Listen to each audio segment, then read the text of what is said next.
Ndabaramukije mu izina ry'umucunguzi wacu Yesu Kristo w'i Nazareti, umwana w'Imana nzima. Bateze amatwi ubu butumire, iyi mpuruza, nongeye kubifuriza kugira muri mwe amahoro y'umwami w'amahoro Yesu Kristo, niwe mwami wayo, ni nawe uyatanga.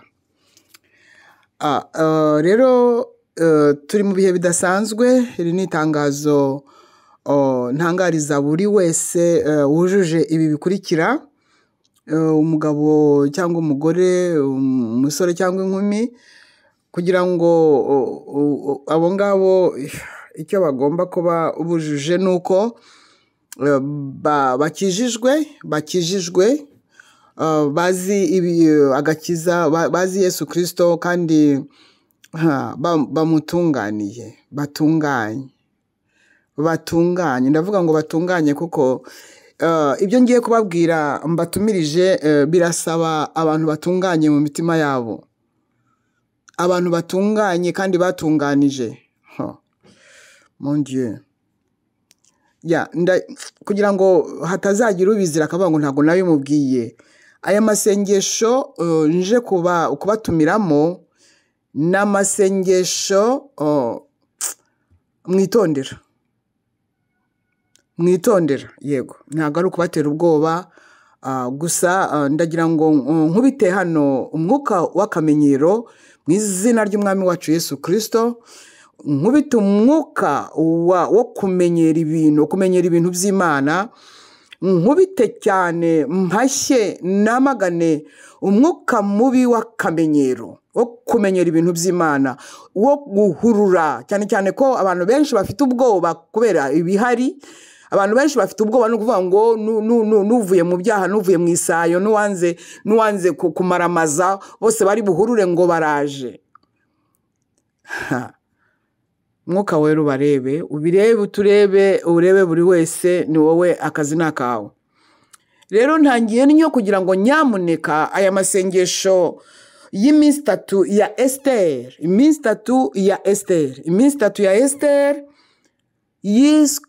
yitwa icyo nsaba. Bivuga ngo uje gusaba, twemerewe, twagiriwe ubuntu, twongeye tugirirwa ubuntu n'Imana yacu idukunda cyane, idashaka ko hari n'umwe urimbuka, idashaka ko hari n'umwe uburabe kubwo kutamenya, kubwo kutitaho, kubwo kumva ko hari ibyo yakoze. Oya, twagiriwe ubu buntu. Numva ari nabwo bwa nyuma busoza icyiciro turimo gusoza kugira ngo dutangire ikindi gishya. Bene data bakundwa, mwumve iri tangazo ry'impuruza, iri tangazo ry'amasengesho y'iminsi itatu ya Esther, ariyo ifite insanganyamatsiko igira iti icyo nsaba. Icyo uje gusaba nicyo ngiye kukubwira. Rero ngiye kukikubwira, tega amatwi, umva, umbabarire, ntuhurure. Niba utujuje ibyangombwa, niba wumva udatunganye, niba wumva utejejwe, niba wumva udakiranutse, ntuze guhagarara muri iki icyuho cy'urupfu, icyuho mortel. Bivuga ngo tugiye kwiyahura ku Mana, tugiye kwiyahura. Ntuze kutuvangira, ntuze kutuvangira, okay? Ntuze kutuvangira muri ubu buntu tugiriwe busoza ubuntu bw'iki cyiciro. Ndakwinginze nyakugira Imana we, uramenye rwose. Nkuru yamamaye hose, inkuru yakwiriye hose, inkuru yageze hose, inkuru yamenywe na bose. Ku bwoko bw'Imana bwaguzwe, ku bwoko bwawe bwagamaniwe, cyo nimunteraniriza abizera bose mwiyirize munsabire. Mategeko y'Abamedi n'Abaperesi uyu munsi ndayavuguruza, ndayirengagiza nsanga umwami, ndirengera n'ingaruka zose. Bakundwa,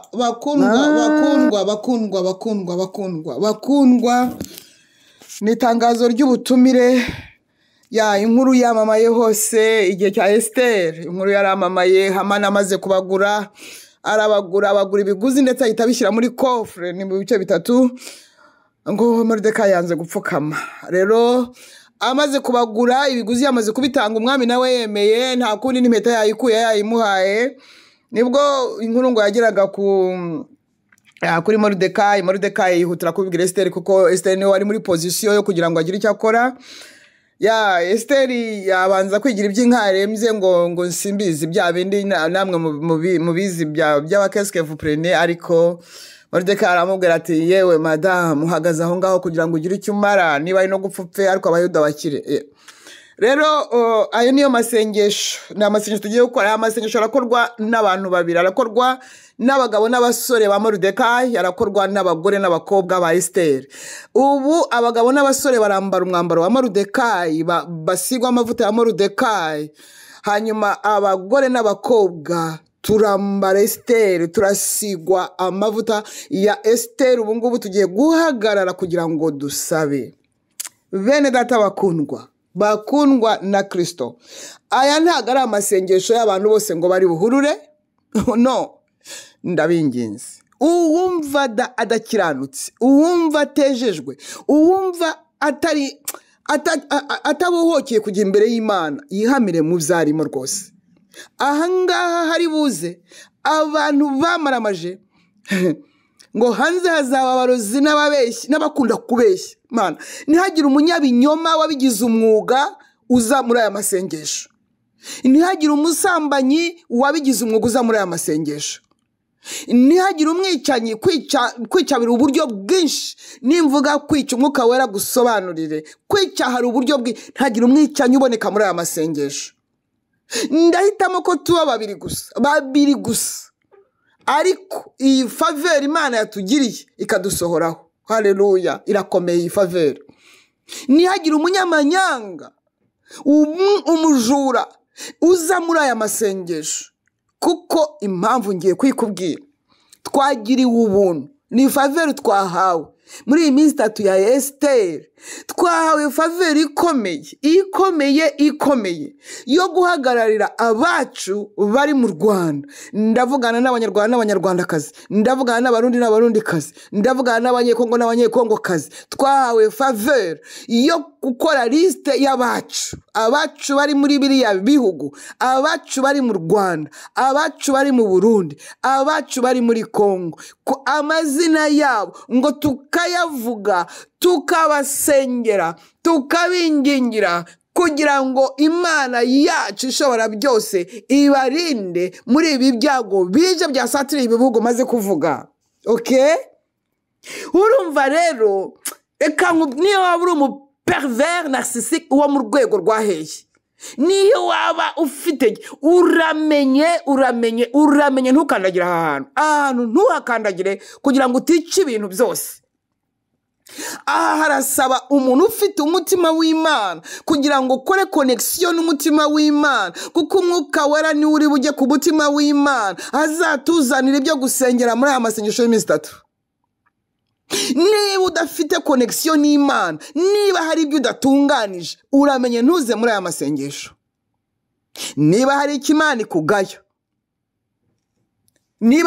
ikugaya, kuko hari n'abamenyereye kwihana, hari n'abavuga ngo mwana ngo mbabarire, ngo ndabizi ko wambabariye, ngo rwose agakora seke y'iminsi 7, seke nyabu, seke. Noneho kugira ngo Umwuka w'Imana bari gukora, hakinjiramo abadayimoni, hanyuma akazavuga ko yeretswe, yabwiwe. Ntago ari abo ngabo mvuga, ndavuga abantu batinya icyaha. n'igisa nacyo, batinya Imana, bubashye Kristo, bagakunda n'imiryango yawo. Yes, rero aya masengesho nyagutumiyemo wowe wabazaga Imana uti Imana ngire nte koko, ngire nte ko mfite abantu mu Rwanda, ngire nte ko mfite abantu i Burundi, ngire nte ko muri Kongo hari abantu banjye Mana ko nkwizera, nkaba nkukunda, nkaba nejejwe, nkaba icyo ntegereje ari uko impanda ivuga, nkora iki, ngirire nte umuryango wanjye. Abo ngabo nibo ba Moridekayi dukeneye hano, nibo ba Esiteri dukeneye muri aya masengesho y'iminsi 3 ya Esiteri, afite insanganyamatsiko yitwa icyo nsaba. Nicyo nsaba niba ngutoniyo, niba undwakaye, kemera ku micyo nsaba. Nanone ejo nk'iki gihe nzabwira umwami icyo nsaba, nzabwira umwami icyo nsaba. Nanone ejo nk'iki gihe, nanone ejo nk'iki gihe nzabwira umwami icyo nsaba, nzabwira umwami icyo nsaba. Nanone ejo nk'iki gihe. Bakundwa, tugiriwe ubuntu butangaje, tugiriwe ni faveur yo mu rwego rwo hejuru, ni finali faveur. Uza mu by'ukuri atunganiye Imana, umva, atunganiye Imana, nta kinyoma kimurangwamo, nta bugome bumurangwamo, nta bindi ahishe, nta bucakura, atunganye rwose, arakiza umuryango we. Uko ni ukuri mbabwiye kuvuye ku mutima w'Imana mu izina rya Yesu Kristo.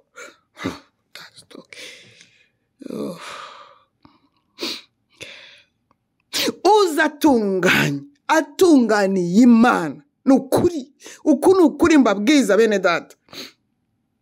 Iyi faveur twahawe n'ijuru kuri abo yabonye koko bavuga bati Mwami Imana, mfite abantu banjye mu Rwanda, yego, kandi Mwami rwose ndimo ngaho ncekinga urebe n'ukuri, urabona se muri jye hari ubugome bundimo, urabona hari ubucakura bundimo, urabona koko, urabona se nikunda koko, ubu se urabona nkunda amafaranga, ubu se urabona yongirira ubuntu Mwami.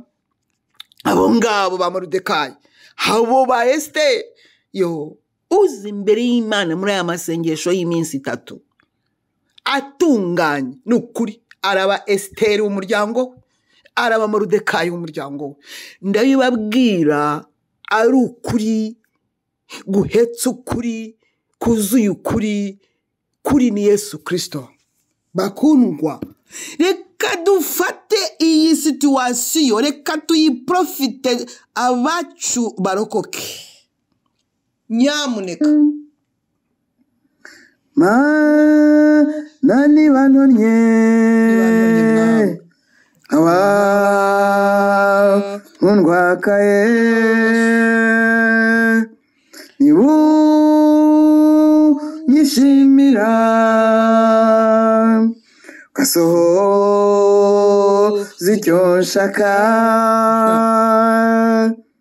maraho inama z'abagome, kamburuza imigambi y'abaduhiga, fana wababangamiye ububyutse, uzasozwa natwe ubwoko bwawe.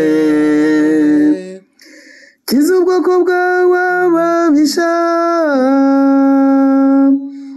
udukize mwene Hamadata, uwo ni Hamani umwagagi,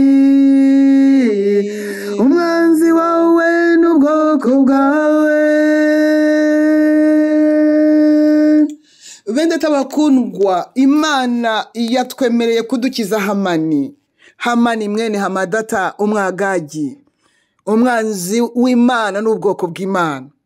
Wowe ntabwo ushaka ko Imana igukiza Hamani ikarokora abawe, wowe ntabwo ushaka kwishimira iyo valeur Imana yaguhaye, iyo valeur yatanze faveur, itanga valeur. Ubu koko ntabwo byishimiye wowe, ubu ntiwareka ibyo ngibyo byo bizagabagabo ubamo. Uwo mutima wawe waboze warunzemo ibintu, hanyuma ngo nyuma ugakamufura. Ntacyo ushobora gukiza, ahubwo nawe nutitonda urabigendamo. Iyi faveur uhawe ntuyipfushe ubusa, ndakwinginze ntuyipfushe ubusa. Niba ngutonyeho ukabunza izina, niba unyishimira kemera kumicyo nsaba, gusabye Rwanda, Burundi na Kongo, Yesu ngo bibe umwandu wawe.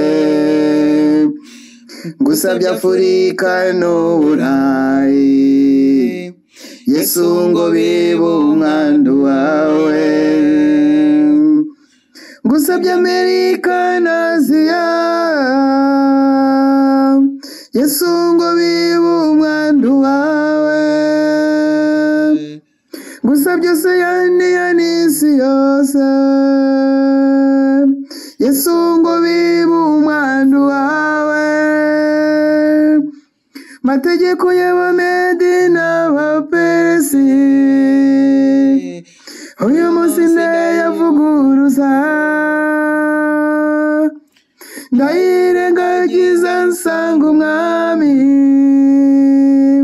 ndirengera n'ingaruka zose. Nanone ejo nk'iki gihe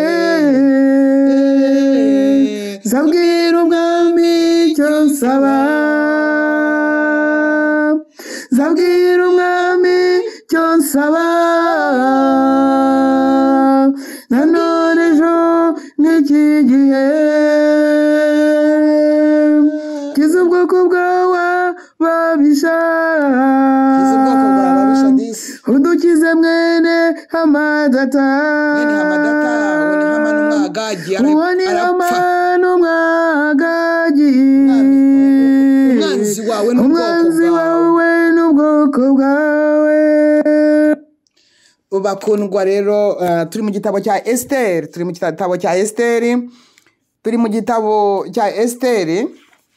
niho turi kandi niho hari budukorere. Haleluya. Mu bice bitatu niho hari ibirego, niho harimo gutanga amafaranga kwa Hamani umwanzi w'Imana n'ubwoko bw'Imana. Hanyuma mu bice bine niho Moridekayi ari bugeze gahunda kuri Esteri, amubwira ati tabara. Ni naho Esteri ari bufatire decision, Esteri 4:16, yuko amategeko y'Abamedi n'Abaperesi ntacyo kimubwiye, ahubwo niba ari ugupfa apfe ariko ubwoko bwe bukire. Urumva no kwitangira abandi. Yes. Hanyuma ibisubizo rero biri mu bice gusaba ari nayo nsanganyamatsiko. Icyo nsaba gusaba biri muri ibice 5, 7 n'8. Mushatse mwasoma igice cyose. Hanyuma ibisubizo rero biri mu bice 7, 3, 10, umurongo wa 3 n'uwa 4. Ibice 7 umurongo wa 3 n'uwa 4. Ibice 7 umurongo wa 3 n'uwa 4. Nyamuneka ubugome shyira ku ruhande, bucakara,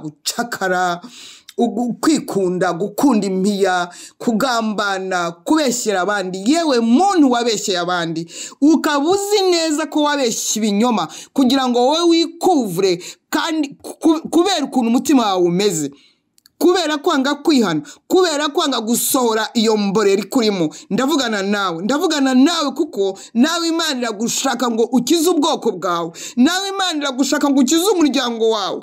Ariko iki kintu wakoze ukabeshyera abandi, ugahimba amakosa amaze kugufata aho kugira ngo wihane ukikuvura ujya kubeshyira abandi, sinzi ko ushobora kubikira utabyihanye ngo byature. Ariko aba bantu ko bakina n'Imana nzagirane. Usabye umuryango wanjye wose, Yesu ngo tuba umwandu wawe.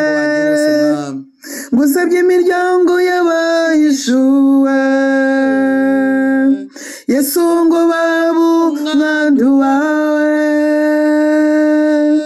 Ngusabye umuryango wanjye wose, Yesu ngo babe umwandu wawe. Ngusabye imiryango y'abahishuwe, Yesu ngo babe umwandu wawe. Nanone ejo nk'iki gihe nzabwira umwami icyo nsaba, nzabwira umwami icyo nsaba. Nanone ejo nk'iki gihe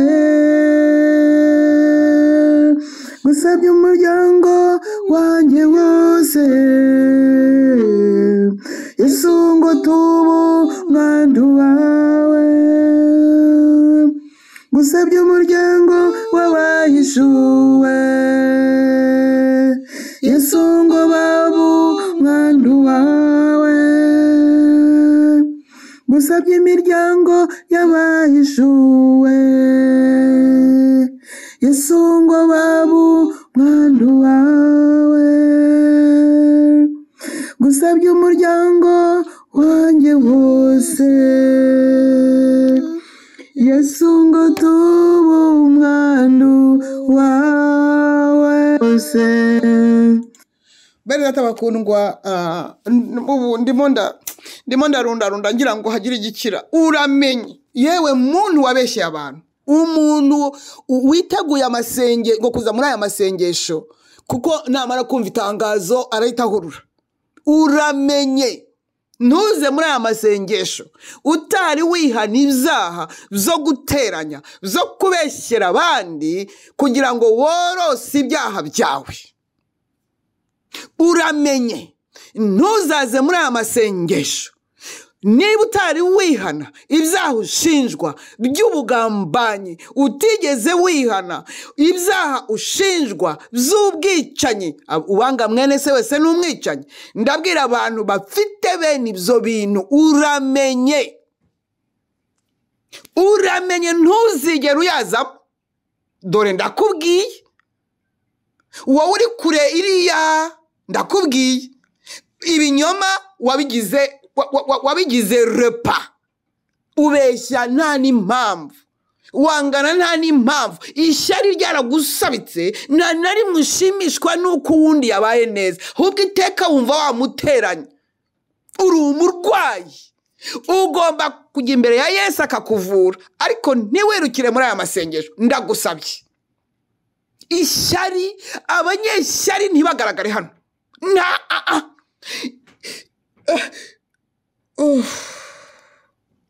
Ndabinginze, ndabasabye rwose, uzi wese ko kamere ye nubwo ayorosa, uzi ko kamere yamunaniye, ntabwo rwose ari bwemererwe guhagararira umuryango we. Urumva ukuntu wabaye uko koko kugiye kukubuza kurengera umuryango wawe. Ihane wature, apana kujya imbere y'Imana ngo niho ngo ibintu byose ngo babivugira. None se abo wateranije ni Imana wateranije? Ko ari abo wateranije? None se abo ugirira ishyari ni Imana ugirira ishyari cyangwa nabo ugirira ishyari? None se abo uhemukira ni Imana uhemukira? Ko ari abo ngabo, ko ari we umwuka w'Imana kohereza? None se ibyo binyoma ko ari abantu beshya, ko ari abantu beshyera, ko cyari Imana ujya kubwira? Ariko hari icyo upfunyika. Abantu banga ngo kugaragara nabi, uriyica uwicishe n'abawe kubera ngo kwanga guseba. Kandi umuntu wese wanga kumwara, buri wese wanga kumwara muri iyi si, wanga kumwara ku bwa Kristo ntaze muri aya masengesho, ntayazemo. Ndaje nsenge mbabwire gahunda igitabo ni cya Esiteri, iminsi ni 3 ya Esiteri. Insanganyamatsiko ni icyo nsaba. Esiteri nicyo yagiye gusaba kandi yaragihawe. Haleluya! Ubuntu twagiriwe natwe abacu turabahawe mu izina rya Yesu Kristo. Rero ngiye kubabwira gahunda mbere yuko nsenga. Gahunda intebe y'ubuntu, amasengesho ku ntebe y'ubuntu. Amasengesho ku ntebe y'ubuntu niho azajya abera. Intebe y'ubuntu nkuko n'ubundi isanzwe ifunguwe 28 kuri 28 ikomeza ifungure. Amasengesho rero azatangira ejo kuwa 4, ni kuwa 4 saa 6 z'ijoro, biri kuwa 4 ariko twinjira kuwa 5, twinjira mu ijoro ryo kuwa 5 nyine.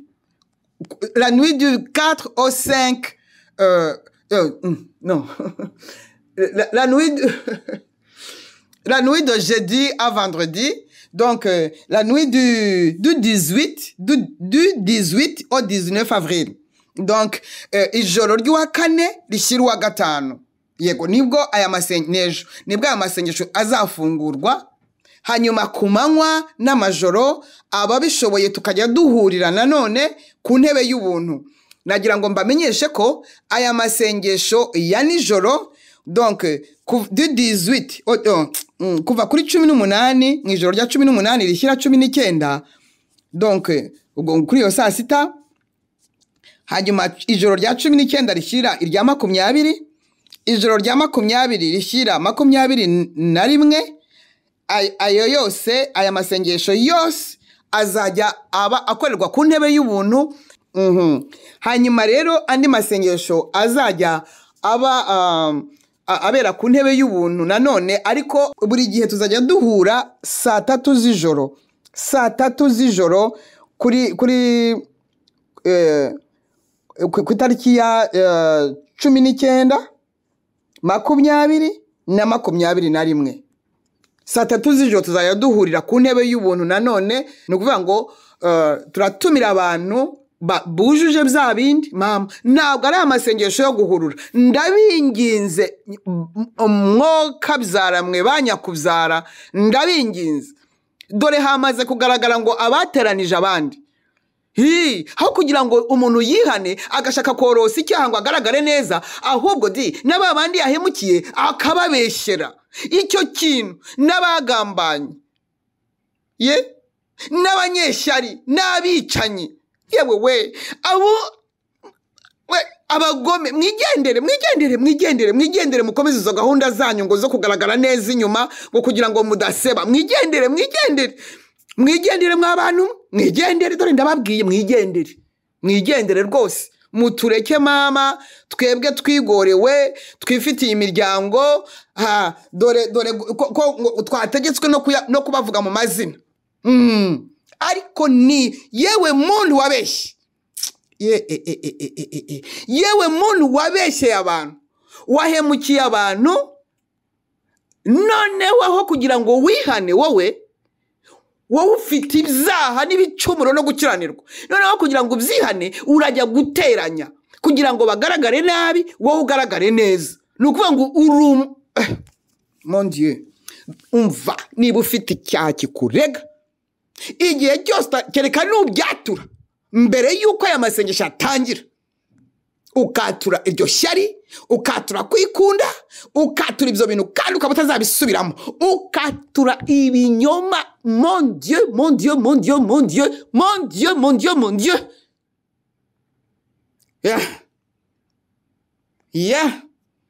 Ubwo rero mwene data uri ku buhanga bw'ibyuma, rwose nk'uko bisanzwe agerageze gushyira iyi gahunda igaragara neza. Yes, hanyuma iri link y'intebe y'ubuntu nayo rwose icyare kuko niho abantu bagomba kuza.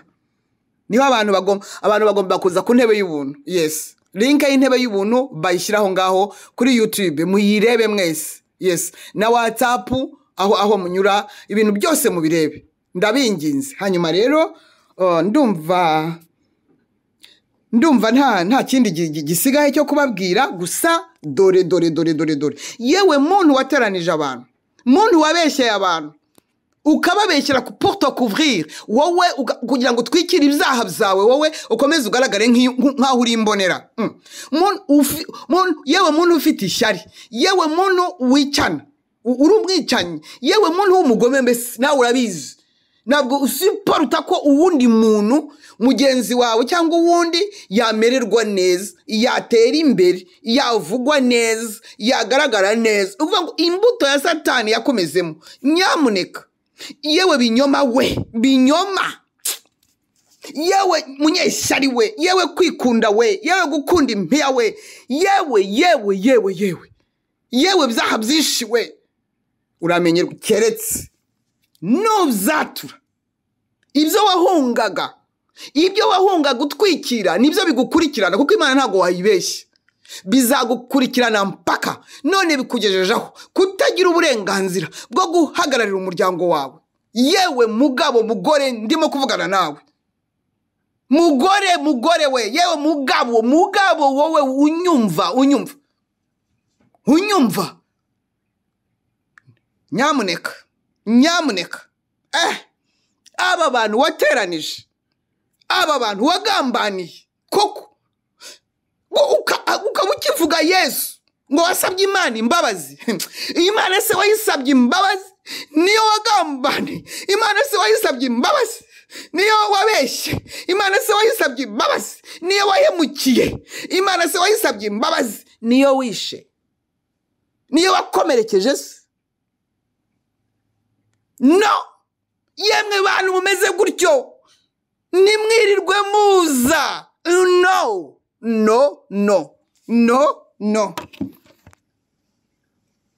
No, reka da, aya ni ayandi. Inkuru yakwiriye hose, inkuru yageze hose, inkuru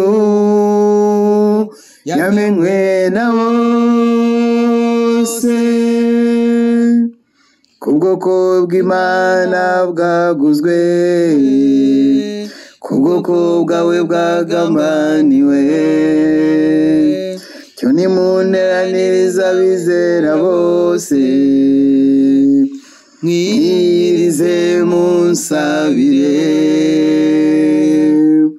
Mategeko y'Abamedi n'Abaperesi, uyu munsi ndayavuguruza,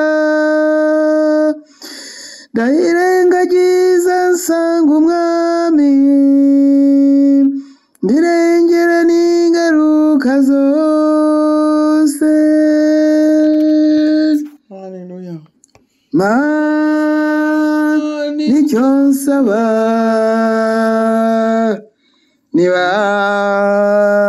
ngutonyeho. Aba bantu mwuka arimo kuzana, ni ukuri ngo ntimwirirwe muze ejo. Undwakaye kemera ku, ntimuzirwe muza rwose. nicyo nsaba, nanone ejo nk'iki gihe nzabwira umwami icyo nsaba, nzabwira umwami icyo nsaba, nanone ejo nk'iki gihe. Bene atabakundwa, ngize icyo nibagirwa kuvuga, natanga itangazo nanone bakarishyira ku ntebe y'ubuntu cyangwa kuri YouTube. Abashinzwe YouTube n'intebe y'ubuntu, ni ukuri Imana izabaha umugisha ku bw'akazi kenshi mugiye gukora. Rero reka nongere nsubiremo ngo mwakagira Kristo Yesu wabambwe mwe, umuntu, abantu bafite ishyari, ubwo urumva icyo mvuga, abantu bagambanye, abantu babeshyeye abandi, ni ukuri bashaka kwikuraho ibyaha de, kandi ubwo urumva abakoze ibyaha duburi, kubera ngo kwanga ko baboneka ko bafite ibyaha. kubera ko ngo guseba. Niba utari wasebera muri ibi bintu bya Yesu, niba utari isi itari yakota kukota ku bwa Yesu, je dis bien ku bwa Yesu. None se nakuntu ushobora kubisha, dore birimo kugukurikirana, yewe mugabo, yewe mugore, yemwe bagore, yemwe bagabo, birimo kubakurikirana. Nawe ushobora kubihungira, nushaka kuvuga ngo gahunda ngo ubaye muke, ngo wagiye imbere y'Imana. Ego komana, Imana se niyo wagiye kubeshyera abantu ibyo batakoze kugira ngo wibesheho, kugira ngo wowe ugaragare neza? Imana se niyo wagambaniye ukabisha ukagira ngo yo ntireba? Ariko Imana se niyo wagiriye ishyari? Umvara nine niko yakubwira, uyijya imbere ugakora seke, ariko buriya ni nkawe yakubwita. Ariko se uyu nguyu aba muzima? Nige wateranije se? Nige wagambaniye se? Nige wa masturbye se? Nige wa pornography se? Ubu uraje wongweze kandi waraboze. Atura, marayo, randura, bugome, shari, kwikunda, gukunda imiya, randura, ibinyoma, randura, bikarande bizakuza no gusengera ko Imana yagukoreye, randura. Ndimo ndavugana n'abantu kandi bashobora gutinywa kuza muri aya masengesho. Ni akazi kanyu keretse mutunganije mbere ibi ngibi muregwa, kandi ntimuzabisubire. Ibinyoma bigacika muri mwe, kugambana nta soni, ishyari ryameze imizi yarameze imizi, gusuzugura, kumenyera, gusuzugura, kumenyera ibintu byose. No, ntimuze mutari mwihana ko mugaragara ngo abantu bose babimenye. None Yesu se ko yapfuye yambaye ubusa mu murushiki? Gwiki, dore ndasasiye mwa bantu mwe, dore ndasasiye. Ntihazagire ugira ikintu ngo bavuge ngo ntago nabivuze.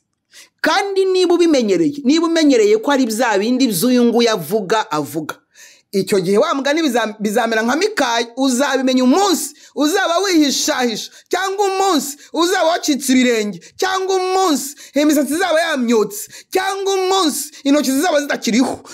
Dore reka nkubwire nka Mikaya, ngiye kukubwira nka Mikaya sasa. Noneho uzabimenya, uzasobanukirwa amavuta ndiho, umunsi uzabucya mu gitondo ugasanga nta manu ufite.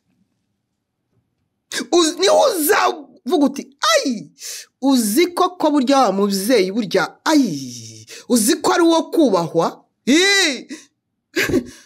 Uko niko bimeze.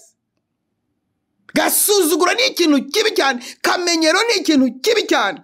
Uwo umuntu aramenyera, akamenyera n'amavuta. Onction, anointing irica mes chers.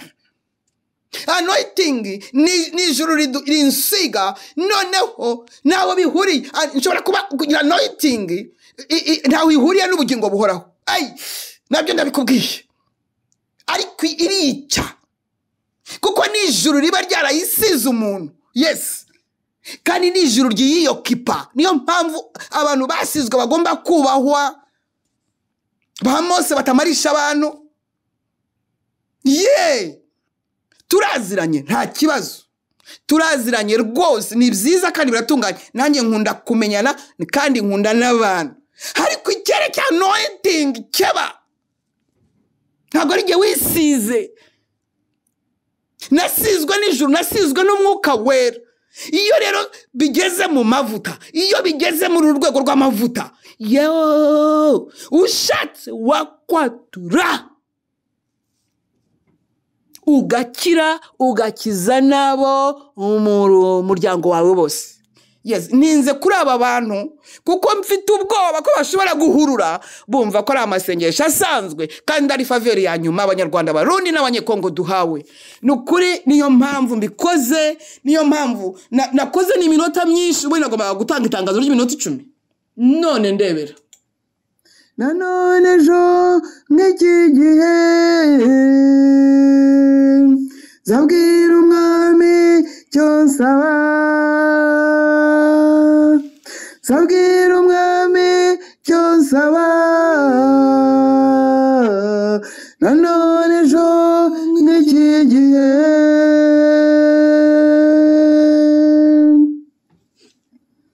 mana niba ntonye ukora ku mitima y'abantu bamareyo izupu undwakaye nibu nyishimira amoko gusa nihana amoko ntagira uzana amoko ntagira uzana hana amoko zicyo nshaka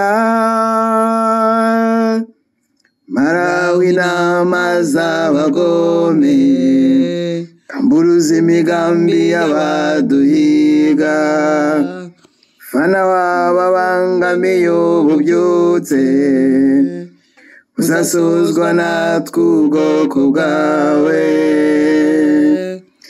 kiza ubwoko bwawe ababisha udukize mwene hamadata uwo ni hamani umwagagi umwanzi wawe n'ubwoko bwawe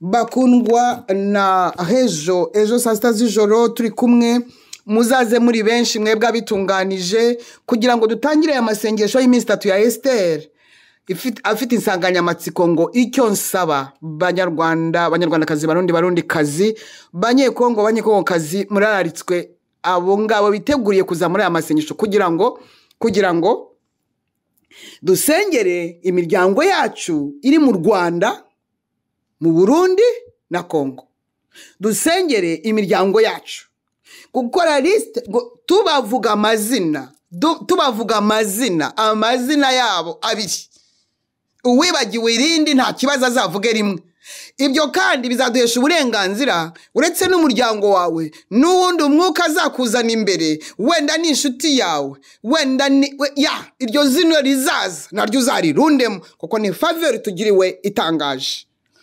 Yesu Kristo rero aduhana umugisha reka nsenge umwuka arakariye cyane aba bantu bahurura amasengesho yose bakayazamo ndetse bakaniriza cyane amaseke menshi ngo kugira ngo Imana ibemere. Imana se irakwemera kandi wowe utayemera? Imana yakwizera ite se kandi utayizera? Imana yakugira inshuti yayo gute se kandi muri wowe warabuze uri umugome, ufite ubugome, waragomye, ntabwo ushaka kuyoboka? Mwami Yesu, nukuri aya masengesho nanjye byanyobeye. Hari abantu bagambanye, hari abantu babeshye ibinyoma, babeshyira abandi, hari abanyeshyari. Abangaba ndimo ndabavuga kubera ko nabo niba mara kumva ibi bitegura guhurura kuza mu masengesho. Ntabwo bishoboka keretse babitunganije mbere, kandi nabwo bakihanira kureka, bakarandura, bakaruka buri kimwe cyose bahishe, buri kimwe cyose wahishe, ngo ukajya imbere y'Imana ukayibwira ngo Imana ni imbabazi, ngo igira imbabazi cyane, kandi yo ubwo ngo yakubabariye, ngo ntabwo ireba ngo nk'uko abantu bareba. Of course ntabwo ireba nk'uko abantu bareba, ni nayo mpamvu izi ko uyibeshye. Of course yes, aba bantu, aba bagore n'abagabo, kugira ngo mube Moridekayi na ba Esther, muragomba kubanza kurandura iyo mizi yaboze yanashinze rwose. Murandure mukorwe n'isoni. None se umuntu agomba kubanza gukorwa n'isoni. Ibyo wahishe, ibyo wabeshye abandi ngo wowe ngo uragira ngo ugaragare neza, ibyo ngibyo bigomba gusohoka niba ushaka kumera neza, hanyuma ukarokora n'abawe. Nukuri ndumva nabisubiyemo bihagije. Yes, reka mbabwire iki ngiki nacyo kubyerekeranye no kwiyiriza ubusa niki. Ndumva kubera ko ntabwo abantu mbazi, ubundi twagombye kunywa ibiryo, twagombye kubireka tukanywa gusa. Uretse ko kiriya gihe nyine abayuda bo mu kwiyiriza ni nk'abanyedini. Abayuda bo mu kwiyiriza ni abambere rwose, bambaye ibigunira bareka ibiryo no kunywa. Ariko jyewe ntawe nshyizeho itegeko, nta n'uwo mvuze ngo nurya ngo nuzarya ngo oya. Nta byaha ufite, ibi ngibi navuze umwuka arimo kugira oya rwose. Gusa nawe ntabwo wakabya ngo umere nk'aho ntacyo urimo kurengera. Yes, ubwo icyo mvuze mwacyumvise. Bene data bakundwa rero, nyamuneka yewe munyabinyoma we, yewe mugambanyi we, yewe mubeshyi we, yewe munyeshyari we, yewe munyabucakura vanamo vidura warengejeho igihe warengerejeho cyarenze igihagije. Kandi Imana iragushaka wa mudamu, Imana iragushaka wa mugabo we, Imana iragushaka wa mukobwa we, Imana irabashaka pe, Imana irabashaka muri ubu bubyutse, irabashaka. Rero reka nze dusenge, ndumva byose muri bubisange ku ntebe y'ubuntu, intebe y'ubuntu igiye kubona akazi muri iyi minsi 3. Niba gutonyeho bunzizina nibu nyishimira icyo nsaba kemera ko icyo nsaba gusabye Rwanda, Burundi na Kongo, Yesu ngo bibe umwandu wawe. Gusabye Afurika n'Uburayi, Yesu ngo bibe umwandu wawe. Gusabye Amerika na Aziya, Yesu ngo bibe umwandu wawe. Gusabye Oseyani n'isi yose, Yesu ngo bibe umwandu wawe. Mategeko y'Abamedi n'Abapesi, uyu munsi ndayavuguruza, ndayirengagiza nsanga umwami, nirengera n'ingaruka zo. Benda reka dusenge Data wo mu ijuru, uwera wa Isirayeli, ndagushimiye kubumvise no kuri aba banyabinyoma, aba bagambanyi, aba banyeshyari, ayiwe ukibara nk'abagome, bakwihaniraho kugira ngo bihanire abo bishe. Oya rwose, oya, iteka riraciwe, ntabwo bagomba kugaragara muri aya masengesho keretse batuye bagasohora isoni batinye zikabakora, ariko bakitunganya nawe nkuko nawe Mwami Yesu wapfuye ku musaraba kubw'ibyaha byacu, wambaye ubusa bakureba. Niyo wari kuba uriho muri 21e siècle, nanone wari gupfa wambaye ubusa na tekinoloji hari. Yo ndakwereka abatoranije rero, ndakwereka aba Moridekayi Mwami, ndakwereka aba Moridekayi na ba Esiteri bakereye urugamba rwo kubohoza, gutabara ubwoko bwabo, gutabara imiryango yabo. Yes, nta kindi gatubereyeho, njye nicyo mbereyeho. None n'ubundi se naje justify iki? Kuko ibyo nangije narabyangije, ariko hari ibyo ngomba kurokora. Yes, hari abo ngomba kurokora. Urakoze Mwami, urakoze kubw'iyi favor iyo mu rwego rwo hejuru. Urakoze ko umva uru rukundo rwawe nanone rwarandenze. None rero tugiye kugusaba icyo tugusaba, uzaduhe imiryango yacu, uzayirinde. Kandi Mwami wanjye, imbere yawe tuzanye imitima imenetse. Ibyaha biragatsindwa, ibyaha bidutandukanya nawe, uburyarya budutandukanya nawe, ishyari ridutandukanya nawe, ubugome budutandukanya nawe.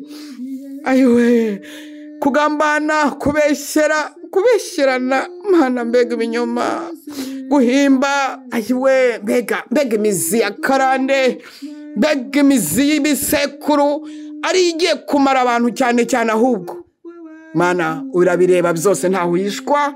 Ndakwinginze ngo Mwuka wera we uzi mu mutima wawe uko bimeze, asange aba bantu bature mbere yo kuza muri aya masengesho. Niba atabikora gutanzeho umugabo, Mwuka wera, niba atabikora ntibayagaragaremo.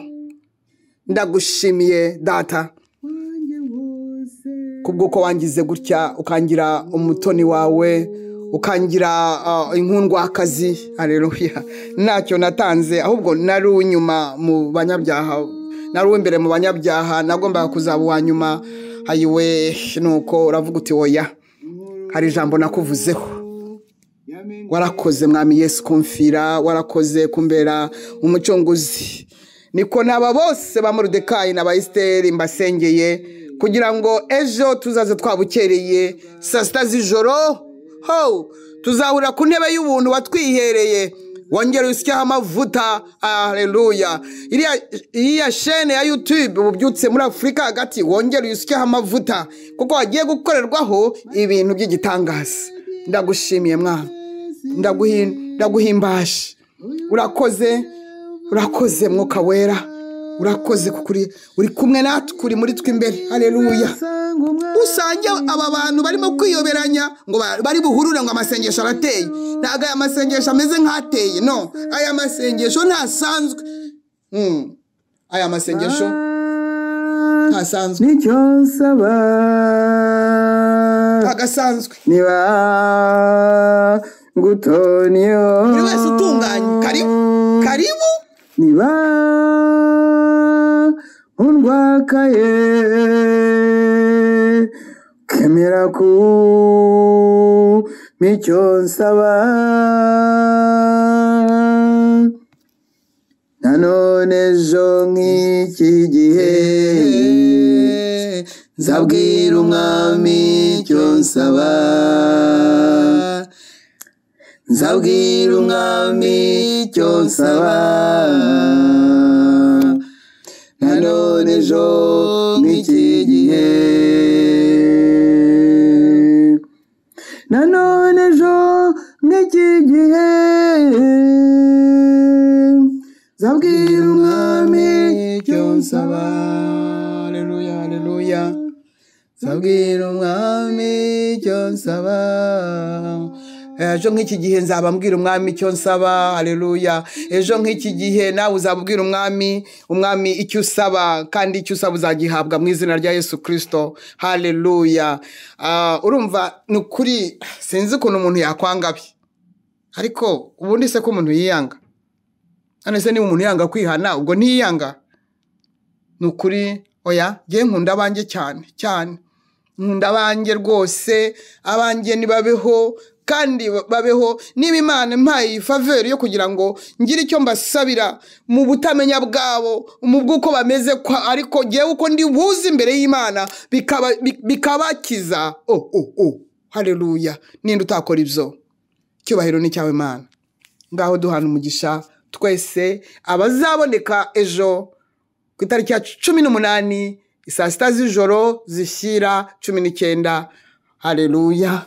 Ndagushimiye ku bw'aya masengesho, ko mwuka wera n'ubundi wateguye n'ibindi uzadutunguza, kuko ntabwo byose ubivuga. Cyubahiro n'ikimana yacu Data wa twese, Yesu Kristo umwana we wadupfire ku musaraba. Mwuka wera nawe ibi bintu byose ubishyire mu bikorwa, kuko ni wowe munyakazi, ni wowe mbaraga, mu izina ry'umucunguzi wacu Yesu Kristo. Ye rero turi kumwe ejo saa sita z'ijoro. Yesu aduhana umugisha. Ubwo ngubwo ni ukuvuga ngo Amerika na Canada bizaba ari saa 12 za mu gitondo. Yesu aduhana umugisha, aduhana umugisha, aduhana umugisha, aduhana umugisha, aduhana umugisha, aduhana umugisha.